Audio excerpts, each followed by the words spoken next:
ಶುಭೋದಯ ಫ್ರೆಂಡ್ಸ್, ನಾನು ನಿಮ್ಮ ವಿದ್ಯಾರಾಣಿ. ಜನವರಿ 22ಕ್ಕೆ ಅಯೋಧ್ಯೆಯಲ್ಲಿ ಶ್ರೀರಾಮನ ಮೂರ್ತಿ ಪ್ರತಿಷ್ಠಾಪನೆಯಾಗಿ 1 ವರ್ಷವಾಯಿತು. ಅದನ್ನೆಲ್ಲ ನಾವು ಹಬ್ಬದಂತೆ ಆಚರಿಸಿದ್ದು ಆಯಿತು. ಹಾಗಾದರೆ ರಾಮ ಎಂದ ಕೂಡಲೇ ಯಾಕೆ ನಮಗೆಲ್ಲರಿಗೂ ಇಷ್ಟೊಂದು ಮೈ ನವಿರೇಳಿಸುವಂತಹ ಭಾವನೆ? ರಾಮನೆಂದರೆ ಭಾರತದ ತುಂಬೆಲ್ಲ ಮಾತ್ರವಲ್ಲ, ಜಗತ್ತಿನನ್ನೆಲ್ಲ ಯಾಕೆ ಭಕ್ತಿಯ ಅಲೆಗಳು ಆ ರೀತಿ ಉಮ್ಮಳಿಸಿ ಏಳುತ್ತವೆ? ಯಾರು ಈ ರಾಮ ಅನ್ನೋದನ್ನು ಇವತ್ತು ನಾವು ತಿಳಿದುಕೊಳ್ಳೋಣ. ಪುರಾಣಗಳ ಪ್ರಕಾರ ಮಹಾವಿಷ್ಣುವಿನ 7ನೇ ಅವತಾರ ಅಂತ ಶ್ರೀರಾಮಚಂದ್ರನನ್ನು ಕರೀತಾರೆ. ಶ್ರೀರಾಮ ದೇವರು ಅಂತ ಪೂಜಿಸಲ್ಪಡುವಂಥವರು.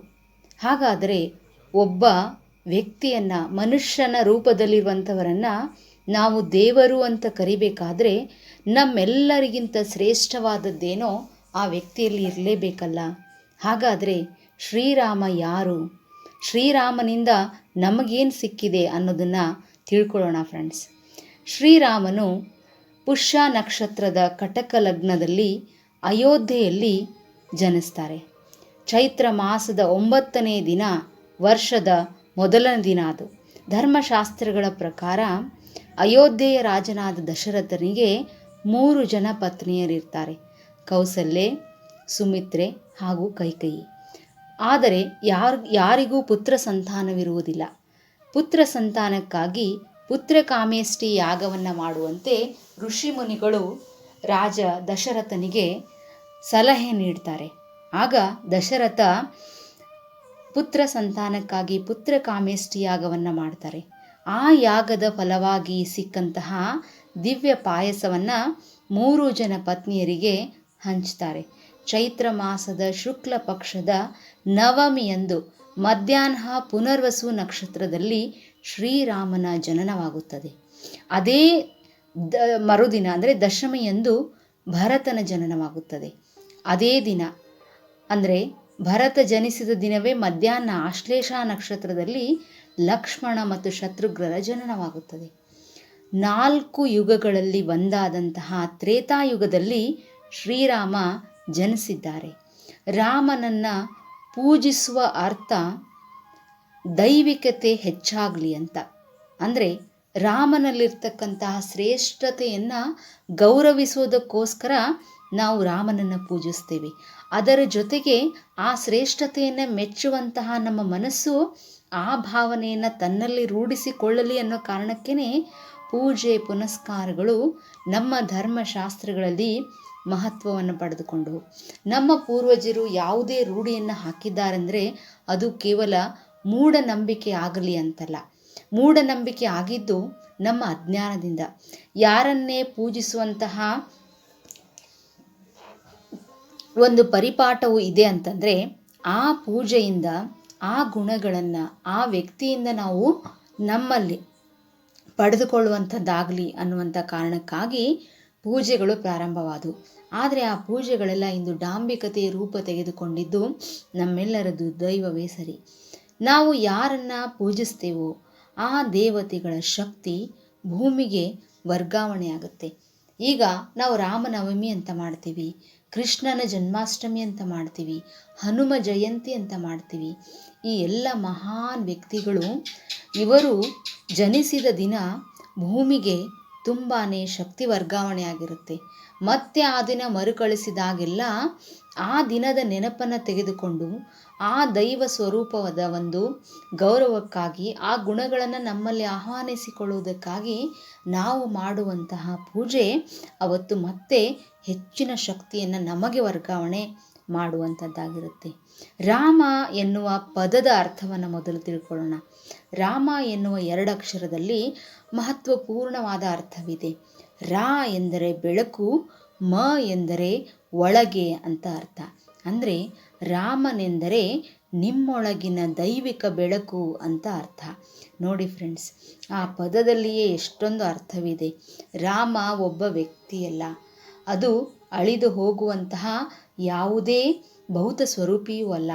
ರಾಮನೆಂದರೆ ಪ್ರತಿಯೊಬ್ಬನಲ್ಲಿಯೂ ಇರತಕ್ಕಂತಹ, ಪ್ರತಿಯೊಬ್ಬ ಜೀವಿಯಲ್ಲಿಯೂ ಇರತಕ್ಕಂತಹ ದೈವತ್ವದ ಬೆಳಕು. ಇನ್ನು ರಾಮನ ತಂದೆ ದಶರಥ. ದಶರಥ ರಾಮನ ತಂದೆ ಅನ್ನುವಂತಹ ಒಂದು ಪ್ರತೀತಿಯ ಜೊತೆಗೆ ಅದಕ್ಕೊಂದು ಅರ್ಥವೂ ಇದೆ. ದಶ ಎಂದರೆ 10, ರಥ ಎಂದರೆ 5 ಕಾಯಕ ಇಂದ್ರಿಯಗಳು ಹಾಗೂ 5 ಜ್ಞಾನ ಇಂದ್ರಿಯಗಳು. ಹಾಗಾಗಿ ಈ 10 ಕೂಡ ಅಂದರೆ ಕಾಯಕ ಇಂದ್ರಿಯಗಳು ಮತ್ತು ಜ್ಞಾನ ಇಂದ್ರಿಯಗಳನ್ನು ನಾವು ಸರಿಯಾಗಿ ಬಳಸಿಕೊಂಡರೆ ಮಾತ್ರ ನಾವು ದಶರಥವನ್ನು ಗೆದ್ದು ಮುಕ್ತಿಯನ್ನು ಕಾಣ್ತೀವಿ ಅಂತ. ಇನ್ನು ರಾಮನ ತಾಯಿ ಕೌಸಲ್ಯೆ. ಕೌಸಲ್ಯೆಯ ಅರ್ಥ ಕೌಶಲತೆ, ಕುಶಲತೆ. ಸೊ ಹಾಗಾಗಿ ನಾವು ನಮ್ಮ ಜೀವನದಲ್ಲಿ ತುಂಬಾ ಕುಶಲತೆಯನ್ನು ಬೆಳೆಸ್ಕೊಳ್ಬೇಕು ಅನ್ನುವಂತಹ ಅರ್ಥವನ್ನು ರಾಮ ಮತ್ತು ಆತನ ತಂದೆ ತಾಯಿ ಹೆಸರಿನಲ್ಲಿ ನಾವು ಕಾಣಬಹುದು. ಇನ್ನು ರಾಮ ಜನಿಸಿದ ಸ್ಥಳ ಅಯೋಧ್ಯೆ. ಎಂಥ ಅದ್ಭುತವಾದ ಅರ್ಥಪೂರ್ಣವಾದ ಪದ ಗೊತ್ತೇ? ಅಯೋಧ್ಯ ಅಂದರೆ ಎಂದರೆ ಇಲ್ಲ, ಯೋಧ್ಯ ಅಂದರೆ ಯುದ್ಧ. ಯುದ್ಧವೇ ಇಲ್ಲದ ಸಮೃದ್ಧಿ ಹಾಗೂ ನ್ಯಾಯಯುತವಾದ ಸ್ಥಳವನ್ನು ಅಯೋಧ್ಯೆ ಅಂತ ಕರೆಯಲಾಗುತ್ತೆ. ಇನ್ನು ತ್ರೇತಾಯುಗದಲ್ಲಿ ದೇವರು ಮತ್ತು ಅಸುರರ ಮಧ್ಯೆ ಯುದ್ಧ ನಡೆಯುತ್ತೆ. ಅಂದರೆ ತ್ರೇತಾಯುಗದಲ್ಲಿ ಅಂದರೆ ರಾಮನು ಜನಿಸಿದಂತಹ ಕಾಲದಲ್ಲಿ ರಾಮ ದೇವರು, ರಾವಣ ಅಸುರ, ಇವರಿಬ್ಬರು ಅಂದರೆ ಈ 2 ಗುಣಗಳ ಮಧ್ಯೆ ಏನಾಗುತ್ತೆ ಅಂದರೆ ಯುದ್ಧ ನಡೆಯುತ್ತೆ, ಹೋರಾಟ ನಡೆಯುತ್ತೆ. ಆಗ ಗೆಲ್ಲುವುದು ದೈವತ್ವವೇ ಅನ್ನುವುದು ಪ್ರೂವ್ ಆಗುತ್ತೆ. ಇನ್ನು ದ್ವಾಪರ ಯುಗದಲ್ಲಿ ಒಂದೇ ಕುಟುಂಬದವರಲ್ಲಿ ಯುದ್ಧ ನಡೆಯುತ್ತೆ. ಅಂದರೆ ಒಂದೇ ಥರದ ಮನಸ್ಸುಳ್ಳಂತಹ, ಒಂದೇ ಥರದಂತಹ ಒಂದು ಜನರಲ್ಲಿ ಯುದ್ಧ ನಡೆಯುತ್ತೆ. ಅಂದರೆ ಇದರ ಅರ್ಥ ಏನಂದರೆ ನಾವೆಲ್ಲರೂ ಸಮಾನರಾಗಿದ್ದಾಗಲೂ ಕೂಡ ನಮ್ಮ ಮಧ್ಯೆ ಯುದ್ಧ ನಡೆದು ಅದರಲ್ಲಿ ಧರ್ಮ ಮಾತ್ರ ಗೆಲ್ಲುತ್ತೆ. ಇನ್ನು ಕಲಿಯುಗದಲ್ಲಿ ಯುದ್ಧಗಳು ಹೊರಗೆಲ್ಲೋ ನಡೆಯೋದಿಲ್ಲ, ಅದು ನಮ್ಮೊಳಗೆ ನಡೆಯುತ್ತಿವೆ. ಕಲಿಯುಗವೆಂದರೆ ಯುದ್ಧವು ನಮ್ಮೊಳಗೆ ನಡೆಯುವುದು ಅಂತ ಅರ್ಥ. ರಾಮ ನಮ್ಮ ಆತ್ಮ, ಸೀತೆ ನಮ್ಮ ಮನಸ್ಸು, ಹನುಮ ನಮ್ಮ ಜೀವಶಕ್ತಿ, ಇನ್ನು ರಾವಣ ನಮ್ಮ ಅಹಂ. ಈ ಎಲ್ಲ ರಾಮಾಯಣದ ಪಾತ್ರಗಳು ನಮ್ಮೊಳಗಿನ ಅಭಿವ್ಯಕ್ತಿಗಳೇ ಆಗಿವೆ ಫ್ರೆಂಡ್ಸ್. ಅಹಂ ನಮ್ಮ ಮನಸ್ಸನ್ನು ಆವರಿಸಿದಾಗ ನಮ್ಮ ಆತ್ಮ ಪ್ರಕ್ಷುಬ್ಧಗೊಳ್ಳುತ್ತದೆ. ಮನಸ್ಸು ಮತ್ತು ಆತ್ಮವನ್ನು ಸಮನ್ವಯಗೊಳಿಸಬೇಕು ಅಂದರೆ ನಾವೇನು ಮಾಡಬೇಕು? ಧ್ಯಾನ ಮಾಡಬೇಕು. ರಾಮ ಎಂದರೆ ಆತ್ಮ, ಸೀತೆ ಎಂದರೆ ಮನಸ್ಸು. ಆತ್ಮ ಮತ್ತು ಮನಸ್ಸನ್ನು ಸಮನ್ವಯಗೊಳಿಸಲು ನಾವು ಹನುಮನೆಂಬ ಪ್ರಾಣಶಕ್ತಿಯನ್ನು ಉಪಯೋಗಿಸಿ ಧ್ಯಾನ ಮಾಡಿದ್ರೆ ನಮ್ಮ ಅಹಂ ತಂತಾನೇ ನಾಶವಾಗುತ್ತೆ. ಅಹಮ್ಮನ್ನು ಗೆದ್ದವನೇ ಜಗತ್ತನ್ನು ಗೆಲ್ಲಬಲ್ಲವನು. ಹಾಗಾಗಿ ಈ ರಾಮಾಯಣದ ಒಂದೊಂದು ಪಾತ್ರವು ನಮ್ಮೆಲ್ಲರಲ್ಲಿಯೂ ಪ್ರತಿದಿನ ಪ್ರತಿನಿತ್ಯ ರಾರಾಜಿಸುವ ಗುಣಗಳನ್ನೇ ಪ್ರತಿಭಾವಿಸುತ್ತವೆ. ಹಾಗಾಗಿ ನಾವು ರಾಮಾಯಣ ಕಥೆಯನ್ನು ಓದುವಾಗ ಅದರಲ್ಲಿ ನಮಗೆ ಹೋಲಿಕೆಯಾಗುವಂಥ ಗುಣಗಳನ್ನು ನಾವುಗಳು ಹುಡುಕಿಕೊಳ್ಳಬೇಕು ಅನ್ನೋ ಕಾರಣಕ್ಕೇ ಜೀವನದಲ್ಲಿ ಮುಕ್ತಿ ಕಾಣಬೇಕು ಅಂದರೆ ರಾಮಾಯಣವನ್ನು ಓದಬೇಕು ಅಂತ ನಮ್ಮ ಹಿರಿಯರು ಹೇಳ್ತಾ ಇದ್ರು. ಮನಸ್ಸಿನ ನಿಯಂತ್ರಣದಿಂದ ಜೀವನ್ಮುಕ್ತಿ, ಇದೇ ರಾಮಾಯಣದ ರಹಸ್ಯ. ರಾವಣ 10 ತಲೆಯನ್ನು ಹೊಂದಿದ್ದ. 10 ತಲೆಯ ಅರ್ಥ 10 ದುಷ್ಟ ಶಕ್ತಿಗಳು. ಅವು ಇನ್ನೆಲ್ಲೋ ಇಲ್ಲ ಫ್ರೆಂಡ್ಸ್, ನಿಮ್ಮೆಲ್ಲರ ಮನಸ್ಸಿನಲ್ಲಿಯೇ ಇವೆ. ರಾಗ, ದ್ವೇಷ, ಕಾಮ, ಕ್ರೋಧ, ಲೋಭ, ಮೋಹ, ಮದ, ಅಹಂಕಾರ, ಮಾತ್ಸರ್ಯ ಮತ್ತು ಡಾಂಬಿಕತೆ. ಇವೆಲ್ಲವೂ ಈ 10 ಗುಣಗಳ ಪ್ರತೀತಿಯೇ ರಾವಣ.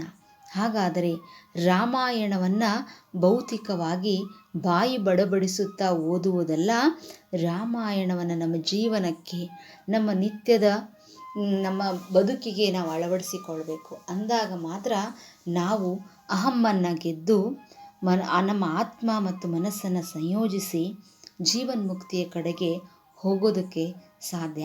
ಯಾಕೆ ರಾಮನನ್ನು ನಾವು ಅಷ್ಟೊಂದು ಪ್ರೀತಿಸ್ತೇವೆ, ಅಷ್ಟೊಂದು ಪೂಜಿಸ್ತೇವೆ ಅಂದರೆ ಅದು ತುಂಬಾ ಅರ್ಥಪೂರ್ಣವಾದದ್ದು.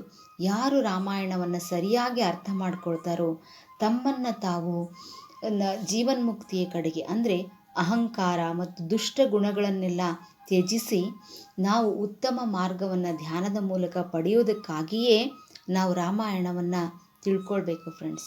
ರಾಮನನ್ನು ಆರಾಧಿಸುವಾಗ ರಾಮ ರಾಮ ರಾಮ ಎನ್ನುವ ಪದವನ್ನು ಹೇಳುವಾಗಲೆಲ್ಲ ನಮ್ಮ ಆತ್ಮ ಉದ್ಧಾರದ ಕಡೆಗೆ ಹೋಗ್ತಾ ಹೋಗುತ್ತೆ. ಹಾಗಾಗಿ ಪ್ರತಿಯೊಂದು ಪದವು ಒಂದು ವ್ಯಕ್ತಿಯಾಗಿ ಪೌರಾಣಿಕ ಕಥೆಯಾಗಿ ಚಿತ್ರಿಸಲ್ಪಡುವುದಿಲ್ಲ. ಇಲ್ಲಿ ಅದೊಂದು ಗುಣದ ರೂಪದಲ್ಲಿ ಚಿತ್ರಿಸುವ ಬದಲು ಬಿತ್ತಲ್ಪಡುತ್ತದೆ. ನಾವು ಪ್ರತಿಯೊಂದನ್ನು ಈ ದೃಷ್ಟಿಕೋನದಿಂದ ನೋಡಲು ಶುರು ಮಾಡಿದಾಗ ಭಾರತೀಯ ಪರಂಪರೆಯ ಮಹತ್ವ ನಮಗೆ ಅರ್ಥವಾಗ್ತಾ ಹೋಗುತ್ತೆ. ಹಾಗಾಗಿ ಫ್ರೆಂಡ್ಸ್, ಎಲ್ಲರೂ ರಾಮನನ್ನು ಪೂಜಿಸಿ, ರಾಮನ ನವಮಿಯನ್ನು ಆಚರಿಸಿ, ನೀವೇನೇ ಮಾಡಿ, ಆದರೆ ನಿಜವಾದ ಅರ್ಥದಲ್ಲಿ ರಾಮ ಅಂದರೆ ಇನ್ನೆಲ್ಲೋ ಹೊರಗಡೆ ಕಾಣುವ ಮೂರ್ತಿಯಲ್ಲ, ಫೋಟೋದಲ್ಲಿ ಕಾಣುವ ಚಿತ್ರವಲ್ಲ, ದೇವಸ್ಥಾನಗಳಲ್ಲಿ ಪೂಜೆಗೊಳ್ಳುವಂತಹ ಯಾವುದೋ ವ್ಯಕ್ತಿಯೂ ಅಲ್ಲ. ನಮ್ಮಲ್ಲೇ ಇರುವ ನಮ್ಮ ಆಂತರ್ಯದ ಬೆಳಕು ಅನ್ನೋದನ್ನು ಅರ್ಥ ಮಾಡ್ಕೋಬೇಕು. ರಾಮ, ಸೀತೆ, ಹನುಮ, ರಾವಣ ಇವರೆಲ್ಲರ ಕಥೆಗಳಲ್ಲಿ ಬರ್ತಕ್ಕಂತಹ ಒಂದೊಂದು ತಿರುವುಗಳು ಕೂಡ ನಮ್ಮೆಲ್ಲರಿಗೂ ತುಂಬ ಅಧ್ಯಾತ್ಮದ ಪಾಠಗಳನ್ನು ಕಲಿಸುತ್ತವೆ. ರಾಮ ಯಾಕೆ ಕಾಡಿಗೆ ಹೋದನೆಂದರೆ ಸಾಧನೆಯ ಹಾದಿಗಾಗಿ ಕಾಡಿಗೆ ಹೋದ. ಸೀತೆ ಯಾಕೆ ಕಾಡಿಗೆ ಹೋದಳೆಂದರೆ ಆಕೆಯು ಕೂಡ ಪ್ರಕೃತಿಯ ಮಡಿಲಲ್ಲಿ ಇದ್ದು ಸಾಧನೆ ಮಾಡೋದಕ್ಕಾಗಿಯೇ ಕಾಡಿಗೆ ಹೋದವರು. ಇವರೆಲ್ಲರ ಒಂದು ಬದುಕು ನಮಗೆ ಬೆಳಕು. ಇವರೆಲ್ಲರ ಹುಟ್ಟು ಮತ್ತು ಇವರೆಲ್ಲರ ಅಂತಿಮವಾದಂತಹ ಒಂದು ಜೀವನ ಪ್ರತಿಯೊಂದರಲ್ಲೂ ತುಂಬಾ ಅರ್ಥಪೂರ್ಣವಾದಂತಹ ಹಾಗೂ ನೈಜವಾಗಿ ನೀವೆಲ್ಲರೂ ಅನುಭವಿಸುವಂತಹ ಘಟನೆಗಳು ಇವರ ಜೀವನದಲ್ಲಿ ಕೂಡಿವೆ ಫ್ರೆಂಡ್ಸ್.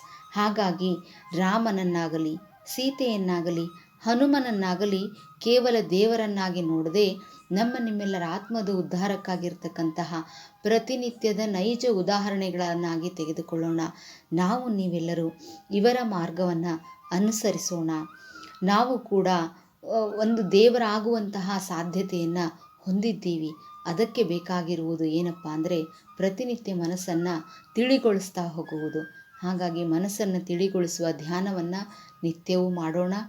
ನಾವು ಕೂಡ ಸಂತೃಪ್ತವಾದ ಸುಂದರವಾದ ಜೀವನವನ್ನು ಅನುಭವಿಸೋಣ. ನಾವು ಕೇವಲ ಅತ್ಯುತ್ತಮವಾದ ಗುಣವನ್ನು ದೇವರು ಅಂತ ಹೇಳುವಂತಹ, ಪೂಜಿಸುವಂತಹ ಇನ್ಯಾರಲ್ಲೋ ಕಾಣುವ ಬದಲು ನಮ್ಮಲ್ಲೇ ಆವಿರ್ಭವಿಸಿಕೊಳ್ಳೋಣ. ಇವತ್ತಿನ ರಾಮ ಯಾರು ಅನ್ನುವಂತಹ ಮಾಹಿತಿ ನಿಮಗೆ ಇಷ್ಟವಾಗಿದ್ದಲ್ಲಿ ನನ್ನ ಚಾನಲ್ ಧ್ಯಾನಾಮೃತವನ್ನು ಸಬ್ಸ್ಕ್ರೈಬ್ ಮಾಡಿ, ಈ ವಿಡಿಯೋಗೊಂದು ಲೈಕ್ ಕೊಡಿ, ಹಾಗೆ ನಿಮ್ಮ ಫ್ರೆಂಡ್ಸ್ ಮತ್ತು ರಿಲೇಟಿವ್ಸ್ಗೆ ಶೇರ್ ಮಾಡಿ. Friends, thank you. ಶುಭ ದಿನ.